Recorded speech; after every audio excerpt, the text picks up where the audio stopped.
Hello friends. तो आज हम एक बार फिर यूपी पुलिस कांस्टेबल का एक और सामान्य हिंदी का प्रश्न पत्र करने जा रहे हैं। एक और प्रैक्टिस टेस्ट हम करने जा रहे हैं। तो सबसे पहले यहाँ पर एक गद्यांश दिया गया है, तो चलिए इस गद्यांश को पढ़ते हैं और इसके प्रश्न उत्तरों को हम हल करते हैं। तो गद्यांश है, बचपन के दिनों को सोचता हूँ तो सब कुछ बदला बदला लगता है, जिसे देखकर विस्मित हो जाता हूँ। बचपन में एक बार फिर फुटबॉल खेलते समय गेंद पंचर हो गई। हम सभी बच्चे एक दोस्त के पिता की दुकान पर पहुंचे। उसके पिता साइकिल मरम्मत का काम करते थे। उन्होंने तुरंत फुटबॉल का पंचर ठीक कर दिया। हमारे आनंद का ठिकाना न रहा।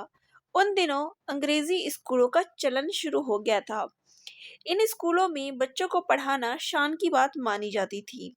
गरीबों के बच्चे इनके सपने ही ले सकते हैं। कुछ बड़े घरों के बच्चे ही इनमें पढ़ने जाते थे। समाज में अमीर गरीब का भेदभाव अधिक था। तो चलिए प्रश्न उत्तर अब देख लेते हैं। तो यहाँ पे फर्स्ट प्रश्न हमारे सामने आ जाता है, विस्मित होने का कारण क्या था। तो विस्मित होने का कारण क्या था, तो वो था तेज बदलाव। ये जो बदलाव हो रहे हैं इस कारण।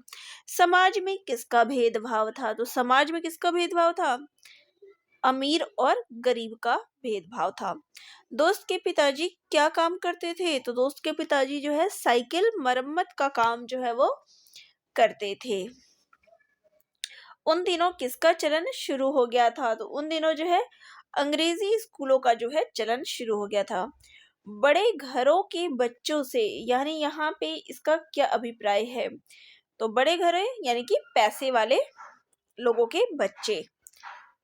तो चलिए यहाँ तक हमारा गद्यांश से प्रश्न था। अब आगे प्रश्न कर लेते हैं।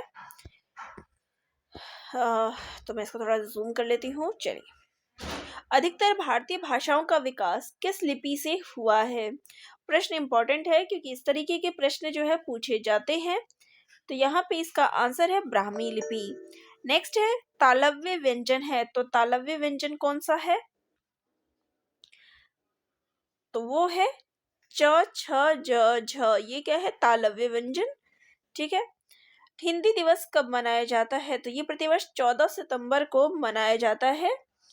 नेक्स्ट है सूर्यकांत त्रिपाठी निराला को कैसा कवि माना गया है, क्रांतिकारी, भाग्यवादी, पलायनवादी, अवसरवादी। तो निराला जो थे वो क्रांतिकारी कवि के रूप में जाने जाते हैं।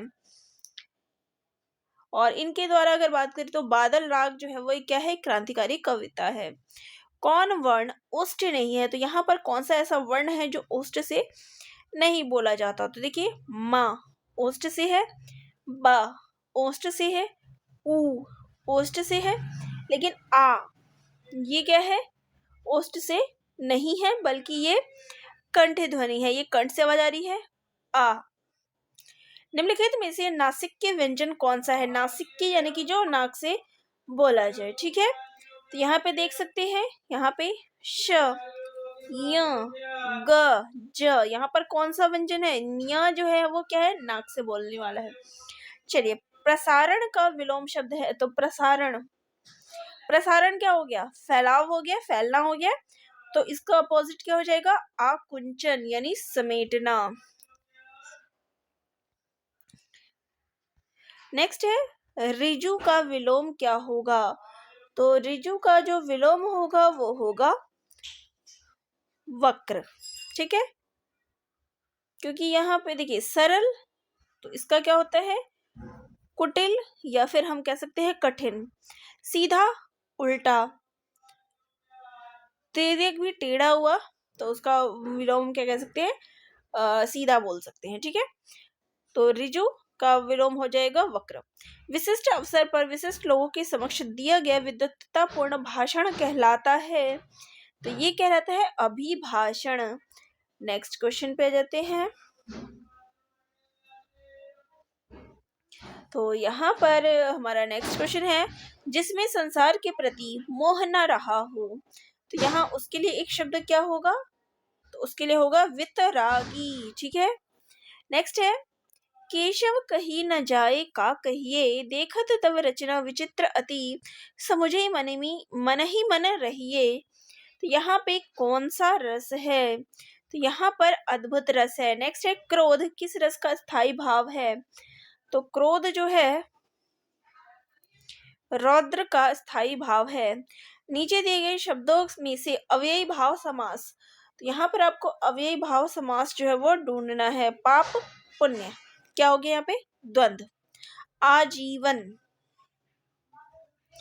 तो पहले तो आपको पता नहीं चाहिए। देखिए अव्ययी भाव में क्या है, पहला पद जो होता है अवयव होता है और पहला पद क्या है, प्रधान होता है। तो यहाँ पर आ जीवन, तो आ गया है तो वहां पे क्या हो जाएगा हमारा अव्ययी भाव, तो बी जो है वो करेक्ट आंसर है। चलिए नेक्स्ट है, पृथ्वीराज रासो किस काल की रचना है? तो ये आदि काल की रचना है जिसके रचयिता है चंद्रबरदाई। अलंकार का शाब्दिक अर्थ क्या होता है? तो अलंकार यानी कि आभूषण। जिस समास में सब पद अथवा उनका समाहार प्रधान रहता है उसको क्या कहते हैं? तो जिस पद में सभी पद समान रहते हैं वो द्वंद्व होता है, यानी दोनों ही पद जहां समान हो वहां पे द्वंद्व समास होता है। काली घटा का घमंड घटा, यहाँ पे कौन सा अलंकार है? तो यहाँ पे यमक अलंकार है, क्योंकि घटा शब्द का क्या है, रिपीट हुआ है। नेक्स्ट है, उस शब्दांश को क्या कहते हैं जो किसी शब्द से पूर्व लगकर उस शब्द का अर्थ बदल देता है? शब्द का पूर्व यानी कि शब्द के आगे अगर लग जाता है तो क्या हो गया, वो उपसर्ग हो गया। ठीक है, इनमें से वर्तनी की दृष्टि से शुद्ध शब्द है, तो शुद्ध शब्द क्या है? वो है देखिए उ, फिर दोनों ज और फिर ल। जहां बिना कारण के कार्य का होना पाया जाए वह कौन सा अलंकार है? तो बिना कारण के ही जब कार्य हो जाए तो वहां पे विभावना अलंकार होता है। बिनु पद चले सुने बिन काना, कि ना तो पैर है ना फिर हाथ है, बिनु पद चले, पैर के बिना चल रहा है और सुने बिन काना, कान के बिना सुन रहा है। तो यहाँ पे जहां बिना कारण के भी कार्य हो रहा है। वाक्यों का वर्गीकरण मुख्यतः कितने प्रकार से होता है? तो यहाँ पे 2 प्रकार से होता है, अर्थ के आधार पर और रचना के आधार पर। चलिए आगे क्वेश्चन ले लेते हैं। तो शब्द है यहाँ पे नोटिफिकेशन शब्द का हिंदी रूपांतरण क्या होगा? तो नोटिफिकेशन यानी कि इसका अर्थ हो जाएगा अधिसूचना। रेलगाड़ी शब्द है, तो रेलगाड़ी जो है किस प्रकार का शब्द है? तो ये संकर शब्द है। ठीक है, और संकर शब्द होते हैं कि जो शब्दों के कहीं भी बाहर से, मतलब दूसरे स्रोतों से जो हमें शब्द मिलते हैं उसको हम संकर शब्द कहते हैं। जैसे कि रेल कहाँ का शब्द है? अंग्रेजी का। और गाड़ी कहाँ का है? हिंदी का। तो हिंदी प्लस अंग्रेजी प्लस हिंदी, ये 2 अलग अलग शब्दों के मेल से जो नया शब्द बना वो संकर शब्द। अब यहाँ पर एक वाक्य दिया गया है, अब आपको बताना है कि कहाँ पर जो है इसमें त्रुटि है। मुझे कल 2 किलो लीची खरीदने हैं, तो यहाँ पर क्या है? खरीदनी है, खरीदनी है। ठीक है, खरीदनी नहीं होगा, खरीदनी। बहाव शब्द में कौन सा प्रत्यय है? तो बहाव शब्द में जो है आव प्रत्यय है। नेक्स्ट है समुद्रोर्मी, इसका संधि विच्छेद क्या होगा? तो होगा समुद्र जमा उर्मी। निम्नलिखित शब्दों में से तद्भव शब्द का चयन करें। तो तद्भव शब्द क्या है? तो वो है प्यास। ठीक है, नेक्स्ट है, और बाकी जो है प्रांगण, उद्वेग और आश्रम, ये सभी क्या है?